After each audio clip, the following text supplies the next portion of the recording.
আমরা আবার আইনি পরামর্শ নিয়ে আর্টিস্ট ফোরামের তরফ থেকে আর্টিস্ট ফোরাম অফিসের সংশ্লিষ্ট থানায় এফআইআর অভিযোগ জানাতে যাচ্ছি রাহুলের মৃত্যুর পূর্ণাঙ্গ ও স্বচ্ছ তদন্তের দাবিতে। যে চলে গেছেন তাকে ফেরানো যাবে না, কিন্তু কিছু কিছু জিনিস থাকে বিশেষ করে যেখানে আইন জড়িয়ে যায়, কিন্তু আমরা চেষ্টা করব আসল ঘটনাটা জানতে। আমার একটাই অনুরোধ, যারা যারা রাহুলকে ভালোবাসেন তারা একটা জিনিস চান যে ওর মৃত্যুটা এবং তার সঙ্গে যে সত্যি কথাটা যেটা আপনারাও সবাই বলছেন সেটা যেন মানুষের সামনে তুলে ধরা হয়, যাতে ছেলেটা বড় হলে বা জানে যে আমার বাবা চলে গেলেন এইভাবে।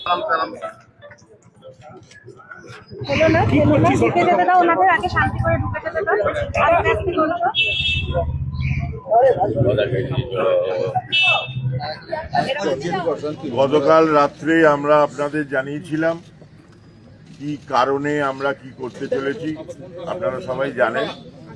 তো সেই মতো আজকে আমরা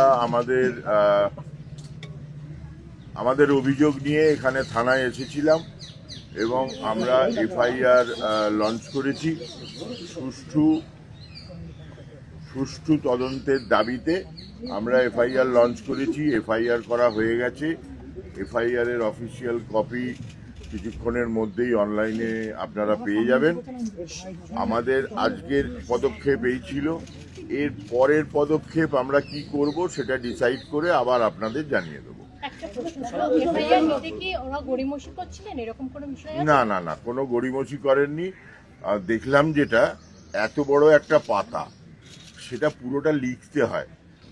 বসে বসে বুঝলাম সময়টা কেন লাগবে, প্রচুর সময় লেগেছে।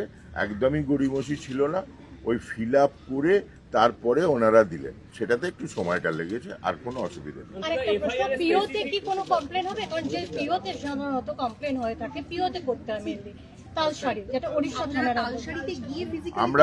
আমরা পরবর্তী পদক্ষেপটা জানাচ্ছি খানিক বাদে। আমাদের এইটুকুনি ঠিক ছিল, আমাদের লয়াররা এইটুকুনি ঠিক করেছিলেন, সেটা হলো এরপরে আবার আমরা এখান থেকে গিয়ে আবার বসবো কোথাও। এবার লয়াররা যেটা বলবেন সেই অনুযায়ী আমাদের আবার পরবর্তী পদক্ষেপ ঠিক হবে। ওটা আপনারা আপলোড হয়ে গেছে, সব পেয়ে যাবেন, সব অনলাইনে পেয়ে যাবেন। আমাদের ফোরাম থেকে একটাই আপলোড হয়ে গেছে, করে নিন, সব পেয়ে যাবেন। আমাদের কোথাও যাচ্ছি না, আমরা এবার বেরোবো। আজকের কাজটা হলো, এরপরে কি করব আমরা সেই পদক্ষেপটা ঠিক কালকে সকালে জানিয়ে দেবো। এই ওর গায়ে পড়ে যাবে।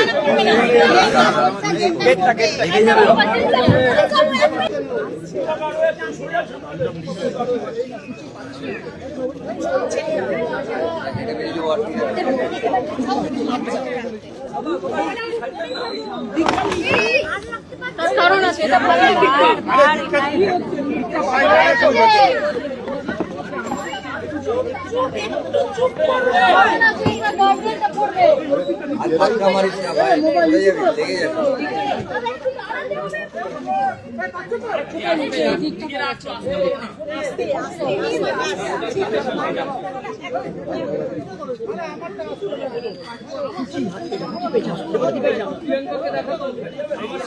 ভেঙে যাবে।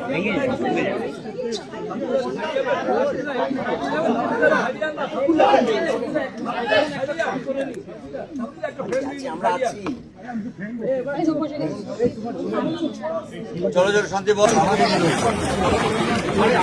চলো না সামনে, সামনে তোমরা ক্লিয়ার করো।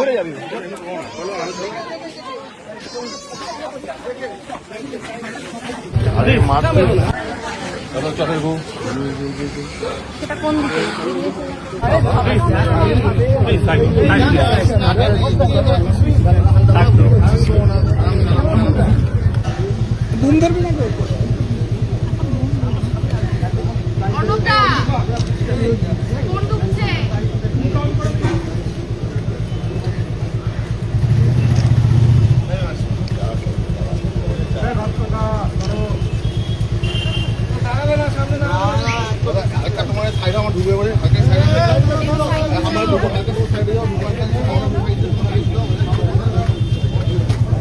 সাইড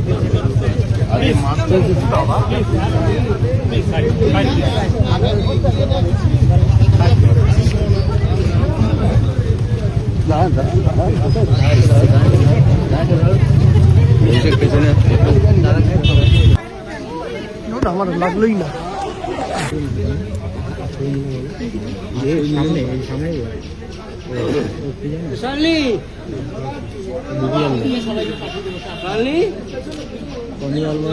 কোনটা কে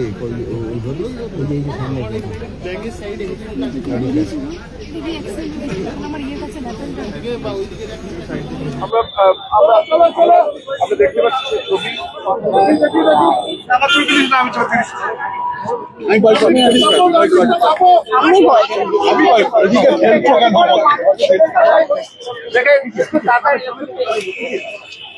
দাঁড়ালে ওরা দাঁড়িয়ে যাবে।